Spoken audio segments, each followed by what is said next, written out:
Huwag na natin masyadong gawing big deal ang anumang intrigang na magitan sa mga bagay-bagay na kalumaan.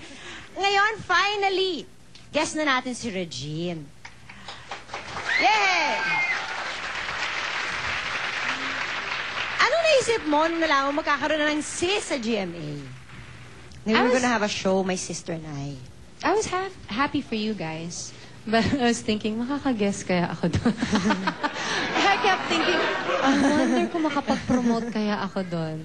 But finally, I'm here, and I'm really happy that, you know, I was invited to come over and be one of the guests of Sis. Kasi sobrang lakas ng show na ito. Uy, di mo siya. Pinapanood ko, at saka ng nanay ko, pinapanood ng nanay ko. Ako naman. So, magtatanong ka rin. May tanong din ako. Okay, fine. Ganun, parang maiba naman daw. Nung in-offer kayo ng GMA to do a show here, how did you feel? Did you accept it right away? Oo Hindi naman. na pinag-isipan? Oo naman. Exciting. Actually, I've always wanted to do a talk show. Tapos with Janice pa. Eh di, todo na yun, di ba? So sabi ko, ay, yes, right away. Yes, yes, yes. And actually, you know what? You look really good on screen eh, yung rapport ninyong dalawa. Ang ganda tignan eh. Kasi sobrang na kayong relaxed. Of course, kasi sisters kayo. And then the topics that you talk about, the concepts, it's really nice. At saka in-okray ko siya. Eh kasi di ba, parang wala nang pretension. Alam mo, sa totoo lang, feeling ko talaga yung mga pangalawang kapatid, yun ang mga nang-o-okray. Kasi ako din si Kakay, ino-okray din ako nun eh. Eh, ganun talaga. Patanggapin na lang ng mga nakakatanda yun. Kasi, di ba, pinanganak kami, nahuli kami ang inuutusan nyo noon, di ba? Ay, oo! So, ngayon, bahala kayo. O, dali. So, kwento mo, syempre kasi, you've been through all the success and all that. Kailan ba mahirap maging Regine? Actually, wala namang time na mahirap maging Regine. Because, I don't naman take my job home. Kailan naman mahirap maging Jelly de Belen? If ever, nagiging mahirap ba? Hindi siya mahirap. Hindi rin. Minsan lang kasi, like, di ba paglalabas ka, expect ng lahat na parang palagi kang good mood, palagi kang maligaya at maganda. Eh minsan, di ba, ang gising mo, hindi ka maganda. Hindi mo kinakayang mag-effort kasi masakit ang ulo mo. So pag, uy, Jelly, hello! Ayan, hi ka naman. Minsan, hindi mo narinig. Yung makakarinig ka ng, ay, suplada. Ako lagi kong nadidinig, ano, ay, yung pala si Regine, pangit pala siya in person. Hindi nga! Lagi ko nga nadidinig yun. Hindi, ako, may question ako. Maganda tong question na to. Nagalit ka ba sa akin? Oo naman.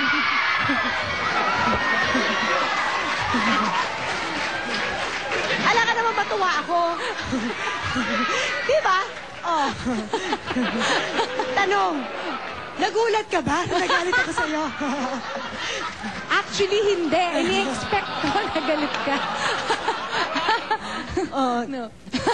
Biglang quiet. Biglang quiet. Tapos mag-isip tayo next question, diba? Hindi kasi, I guess it would be a good thing to talk about it now. Because, I'm sure people would wonder what happened and things like that. And I guess this would be the perfect time, right? I have a question. How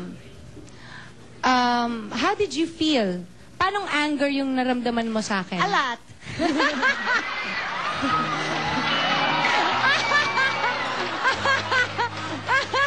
Kailan lang siya humupa? Kailan lang siya humupa? Naku, mukhang marami pang kailangan pag-usapan ng dalawa. Kung ako sa inyo, dito lang ako sa...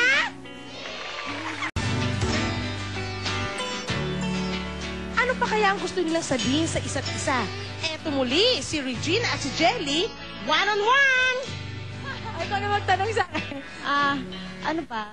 Anong feeling nito? Nag-uusap tayo ngayon. Lalo nang tinawagan ka para mag-guest. Actually, I was happy na tinanong nila ako to guest. I was waiting for it for a long time. And kinakabahan ako ngayon. Ako rin, kinakabahan. Because... fairness, talaga. Yeah. No, because we haven't really talked for a long time. We haven't really... Actually, hindi pa talaga kami nagkikita ng ganito. I never. You know what? It's funny because napapanaginipan ko, nakausap kita. Napapanaginipan ko, I don't know for some reason. Uy, grabe na ito.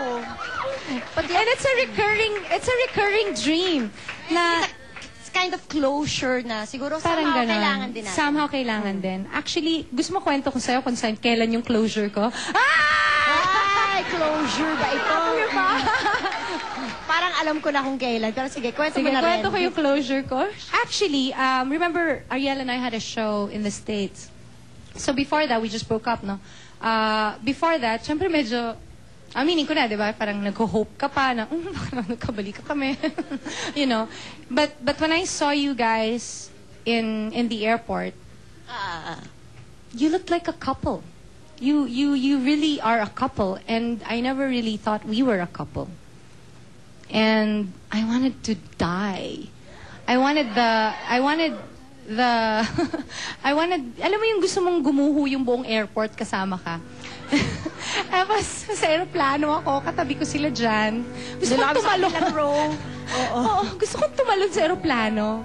Kasi ganun pala yun na makikita mo na talagang... Uy, may background. Sana may music, ah.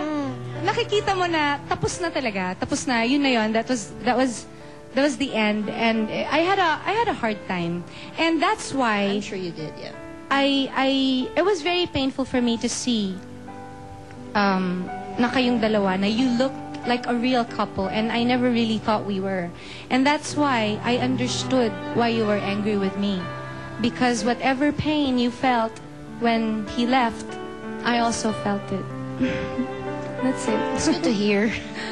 Ano pa sasabihin ko, di ba? Okay na, okay lang. Obvious naman. Siyempre, at that time, hindi naman ako conscious sa mga nararamdaman mo.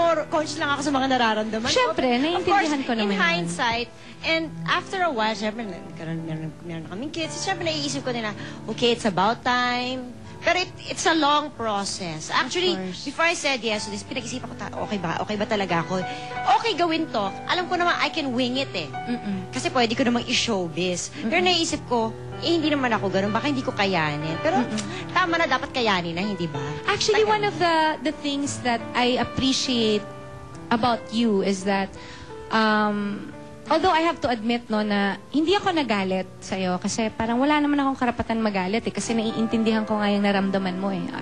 If I was in your place, I would feel the same way. Pero, I guess, I did not appreciate the fact that every time I would say hello, you wouldn't even look at me.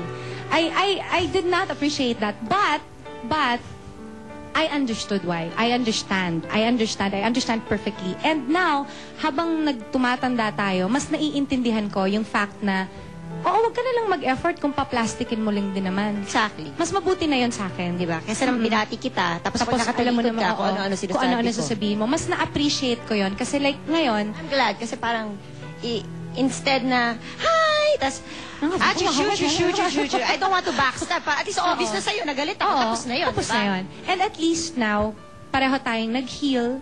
In different ways, of course. Pareho tayong na nag-heal. Pareho ng, kumbaga, past na talaga yun.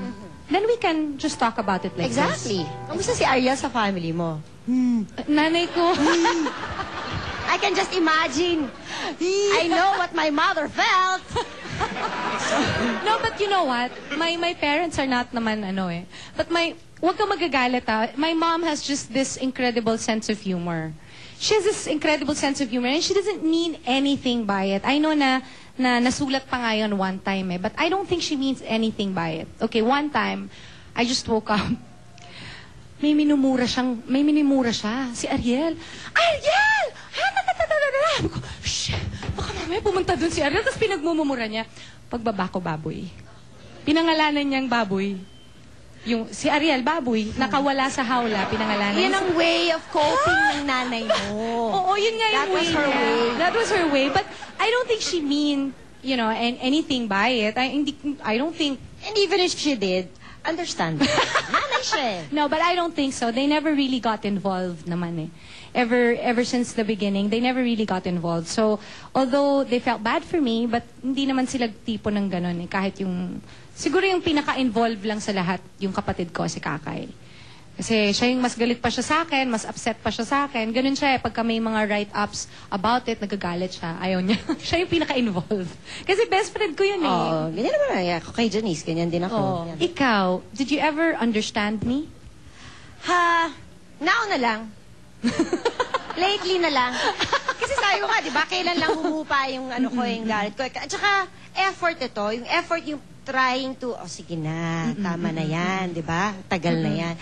Lately na lang yan. Kasi parang naisip ko parang, okay na, madami naman blessing si Lord. So, ano ba naman ang ibigay ko ito? Ikaw bubuti ko rin naman, di ba? Paikagagaan ko rin ng loob. Why do you think? Ewan ko sa tumatanda na rin ako. Ewan ko. Siguro it's really time. It was time to talagang bask in it, all you want. And then after a while, tama Move on. Move on. And I'm glad. I'm actually really happy for you kasi parang mahirap din yung meron kang Yes. kinikip-kip na. Diba? Meron kang iniiwasan, na ayaw mong makita, na ayaw mong gawin. Na eventually magkikita na. Exactly. We're in the same business, so it was inevitable. Yeah, of course. My business manager actually asked Ariel if he could guess, parang magsusurprise siya. Sa'yo. I never really thank you, but thank you very, very much for doing that for me. I mean, really, I so Hindi naman ako yung appreciate kumanta, it. di ba? Yeah, but Hindi naman ako. no, but if you hadn't said yes to that, he wouldn't have been able to go there. And I was just really, really happy that he was there. I was like jumping everywhere. You know, I was happy to see him because I have not seen him in a long time. Actually, okay naman kami whenever